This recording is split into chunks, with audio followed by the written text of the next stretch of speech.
संपूर्ण पुणे शहराचा पाणी पुरवठा उद्या बंद। महापालिकेच्या पाणी पुरवठा विभागाकडून अत्यावश्यक देखभाल आणि दुरुस्तीची कामं हाती घेतली जातील। शुक्रवारी सकाळी उशिरा आणि कमी दाबानं पाणी पुरवठ्याची शक्यता। पुण्यात येत्या नव्या वर्षात पाणी कपातीचा अंदाज। खडकवासला धरणात 24.10 टीएमसी पाणीसाठा शिल्लक। महानगरपालिकेला येत्या जून महिन्यापर्यंत पाण्याचं नियोजन करावं लागेल। ठाण्यामधल्या काही भागात आज पाणी पुरवठा बंद। दैनंदिन देखभाल दुरुस्तीच्या कामांसाठी सकाळी 9 ते उद्या सकाळी 9 पर्यंत पाणी पुरवठा बंद असेल। गेल्या काही दिवसांपासून 300 पर्यंत असलेल्या टँकरची संख्या आता थेट 440 वर। राज्यातल्या एकूण 997 वाड्या आणि 416 गावांमध्ये टँकरनं पाणी पुरवठा सुरू। मध्य रेल्वेच्या खडवली आणि टिटवाळा स्थानकादरम्यान रात्रीच्या वेळी विशेष वाहतूक ब्लॉक। हा ब्लॉक बुधवार, गुरुवारी आणि शनिवार, रविवारच्या मध्यरात्री 12 ते 2 या वेळेमध्ये घेतला जाईल।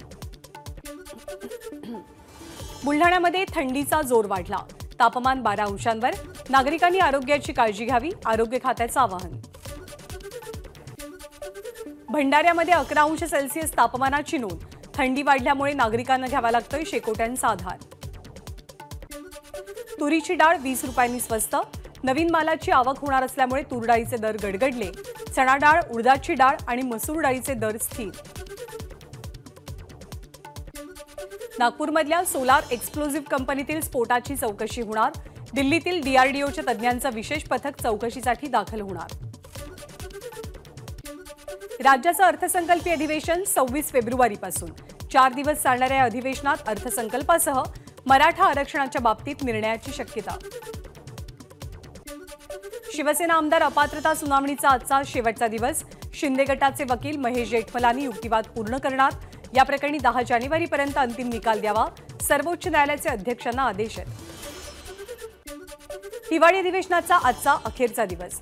दोनही सभागृहात विरोधकांच्या अंतिम आठवडा प्रस्तावावरती मुख्यमंत्री उत्तर देणार, तर विदर्भाबाबत विशेष सवलतींची घोषणा होणार का याची चर्चा। बीडमध्ये 23 डिसेंबरला मनोज जरांगेंची सभा। जरांगेंच्या सभेची जोरदार तयारी। सभेसाठी पोलीस फोर्स आणि एसआरपीएफच्या तुकड्या तैनात। आजपासून मनोज जरांगे यांचा राज्यव्यापी दौऱ्याचा 5वा टप्पा। बीड जिल्ह्यातल्या गेवरा इथे कृषी प्रदर्शनाचं जरांगेंच्या हस्ते उद्घाटन। त्यानंतर जरांगे मराठा समाज बांधवांना संबोधित करतील। छत्रपती शिवरायांचा लंडनमध्ये भव्य दिव्य पुतळा उभारणार। सांस्कृतिक कार्यमंत्री सुधीर मुनगंटीवारांची माहिती। तर संसद परिसरामध्ये छत्रपती शिवरायांच्या राज्याभिषेकाचा प्रसंग उभारण्यासाठी पंतप्रधान मोदींकडे विनंती करणार। सुधीर मुनगंटीवारांचं वक्तव्य। खासदार उदयनराजे भोसलेंनी घेतली पंतप्रधान मोदींची भेट। दिल्लीमध्ये शिवरायांचं राष्ट्रीय स्मारक उभारावं आणि मराठा आरक्षणाचा प्रश्न मार्गी लावण्याची केली मागणी। छत्रपती शिवाजी महाराज, राजमाता जिजाऊ, छत्रपती संभाजी महाराज यांच्यावर सरकारच्या वतीने टपाल तिकीटं काढली जातील। सुधीर मुनगंटीवारांची माहिती।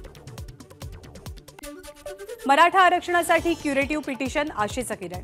फेब्रुवारीत विशेष अधिवेशन बोलावणार, मुख्यमंत्र्यांची घोषणा। सरकारने दिलेली फेब्रुवारीची डेडलाईन आपल्याला मान्य नाही। 24 डिसेंबरच्या डेडलाईनवरती मनोज जरांगे ठाम। निर्णय न झाल्यास आंदोलन छेडणार, जरांगेंचा इशारा। मुदत वाढवण्यापेक्षा अधिवेशनाची वेळ वाढवा, मनोज जरांगेंचा सरकारला इशारा। आपापसातली नाराजी नंतर दूर करू, सध्या आरक्षण हेच प्राधान्य, मराठा समाज बांधवांना जरांगेंचा सल्ला। मुख्यमंत्री एकनाथ शिंदे समाजासोबत दगाफटका करणार नाहीत, मनोज जरांगेंचं वक्तव्य। तर सर्व विषय समजण्यासाठी सरकारसोबत संवाद साधू, जरांगेंची माहिती। मराठा समाजाला आरक्षण मिळवून दिल्याशिवाय स्वस्थ बसणार नाही। छत्रपती शिवरायांची घेतलेली शपथ आपण पूर्ण करून दाखवू, एबीपी माझाशी बोलताना मुख्यमंत्र्यांचं वक्तव्य। ज्यांचे कुणबी दाखले सापडलेत त्यांच्या रक्ताच्या नातलगांना कुणबी दाखले दिले जातील, मुख्यमंत्री एकनाथ शिंदेंची घोषणा। जरांगेंकडून या निर्णयाचं स्वागत। गायकवाड समितीचा अहवाल गेल्या सरकारनं नीटपणे मांडला नाही, मुख्यमंत्री एकनाथ शिंदेंची महाविकास आघाडी सरकारवरती टीका। मुख्यमंत्र्यांच्या विधानसभेतल्या भाषणानंतर विरोधकांचा सभात्याग, सरकार दिशाभूल करत असल्याचा ठाकरे गटाचा आरोप। मुख्यमंत्र्यांचं उत्तर म्हणजे खोदा पहाड और निकला चूहा, विरोधी पक्षनेते विजय वडेट्टीवारांची मुख्यमंत्र्यांवर टीका। आमची भूमिका सरकारनं ऐकून घेतलेली नाही, अध्यक्षांनी सुद्धा पक्षपातीपणा केला। मुख्यमंत्र्यांच्या भाषणानंतर माजी मुख्यमंत्री अशोक चव्हाण यांची प्रतिक्रिया. मुख्यमंत्र्यांनी भाषणात वेळ मारून नेली, त्यांच्याकडे काहीच ठोस निर्णय नाही, हे मुख्यमंत्र्यांचा टोन पाहूनच समजलं. जयंत पाटलांचा टोला. विरोधी पक्षातल्या नेत्यांचं मुख्यमंत्री एकनाथ शिंदेंना पत्र. पत्रात विरोधी पक्षातल्या सदस्यांना पुरवण्या मागण्यांमध्ये निधी उपलब्ध करून दिला जात नसल्याची खंत व्यक्त. हिवाळी अधिवेशनात 2 दिवस विदर्भातल्या मुद्द्यांवरती चर्चा व्हावी, ही विरोधी पक्षाची मागणी फेटाळली. बहुमताच्या आधारे अधिवेशन गुंडाळण्याचा निर्णय, विजय वडेट्टीवारांचा आरोप. राष्ट्रीय ओबीसी महासंघाचे अध्यक्ष बबनराव तायवाड यांनी मानले मुख्यमंत्र्यांचे आभार. सर्वपक्षीय बैठकीत दिलेल्या आश्वासनावरती मुख्यमंत्री ठाम, तायवाडेंचं वक्तव्य. मराठा समाज आरक्षण घेत आहे तर ईडब्ल्यूएसचं आरक्षण सोडावं लागेल, प्रकाश शेंडगे यांचं वक्तव्य. तर मराठा आरक्षणाला आपला विरोध नाही, पण ओबीसीमधनं आरक्षण नको, अशी ही मागणी. मागासवर्गीय आयोग स्थापन करून सरकारनं चूक केली, हा आयोग बेकायदेशीर असल्याची प्रकाश शेंडगे यांची टीका.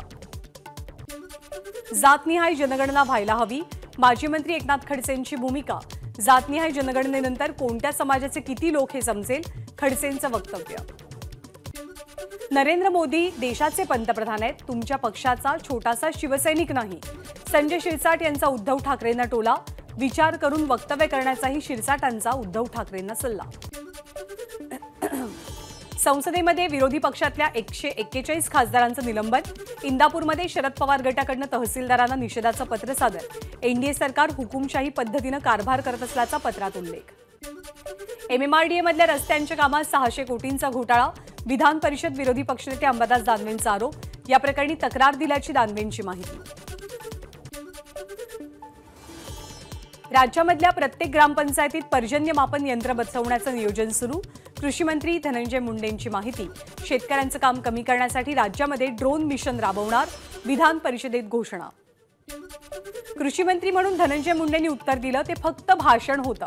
विधान परिषदेचे विरोधी पक्षनेते अंबादास दानवेंची टीका.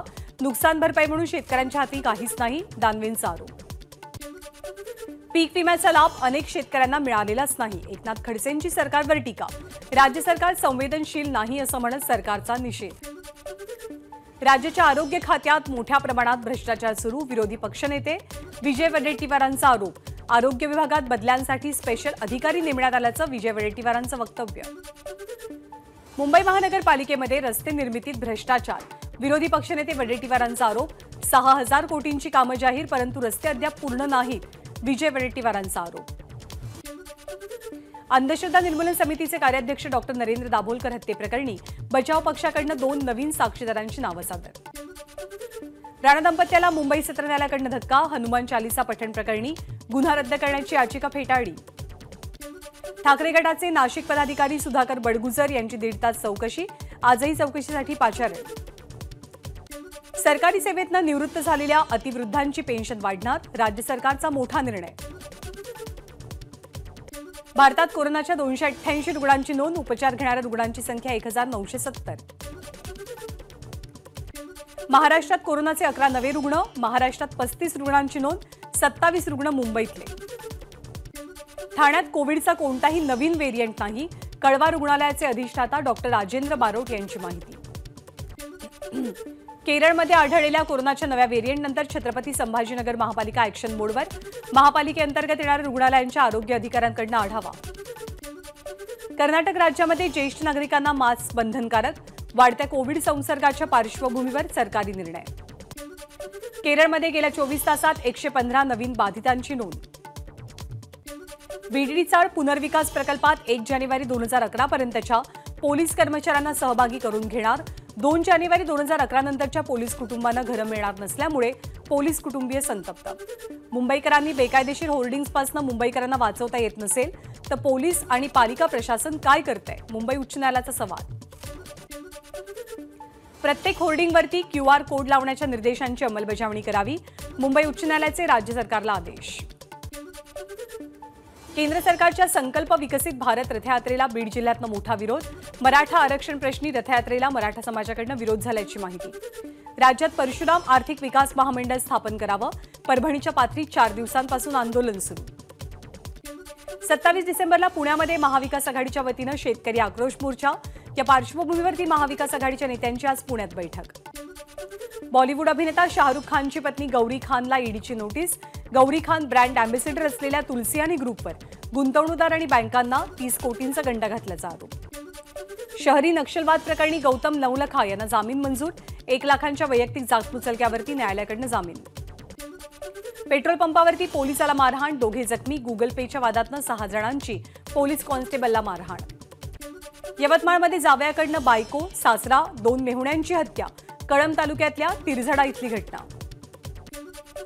अमरावतीत एकाच कुटुंबातल्या 6 जणांना कारनं उडवलं। दर्यापूर तालुक्यातली घटना। 3घांचा मृत्यू, 3 जण गंभीर। पालघरच्या कॅनबारा कंपनीत एका कामगाराचा मृत्यू। सामान उतरवताना लिफ्टची वायर तुटून अपघात घडला। मंगलप्रभात लोढा यांनी आयोजित केलेल्या हुरडा पार्टीला विधानसभा अध्यक्ष राहुल नार्वेकरांची हजेरी। राहुल नार्वेकरांनी यावेळी गाणंही गायलं। येत्या 15 जानेवारीपर्यंत लोकसभेच्या जागावाटपाचा फॉर्म्युला निश्चित करण्यावरती शिक्कामोर्तब होणार। इंडिया आघाडीच्या बैठकीत एकमत। इंडिया आघाडीच्या बैठकीत पंतप्रधान पदाच्या उमेदवारासाठी मल्लिकार्जुन खरगेंच्या नावाचा प्रस्ताव। ममता बॅनर्जींनी नाव सुचवलं, खरगेंनी हा प्रस्ताव नाकारलाय। इंडिया आघाडीच्या बैठकीनंतर पश्चिम बंगालच्या मुख्यमंत्री ममता बॅनर्जी आज पंतप्रधान नरेंद्र मोदींना भेटणार। सरकार एकाधिकारशाही आणि दडपशाहीकडे चाललंय का? निलंबनानंतर अमोल कोल्हेंचा सवाल। संसदेमधल्या विरोधी पक्षातल्या खासदारांचं निलंबन होणं दुर्दैवी बाब। खासदार रजनी पाटील यांची प्रतिक्रिया।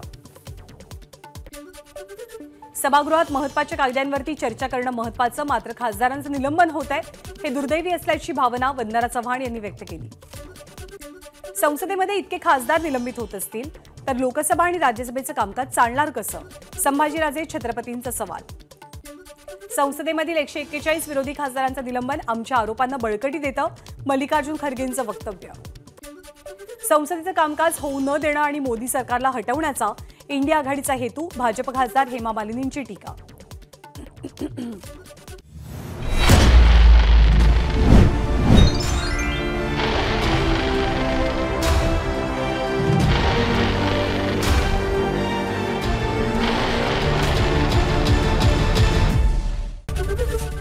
एबीपी माझा, उघडा डोळे बघा नीट।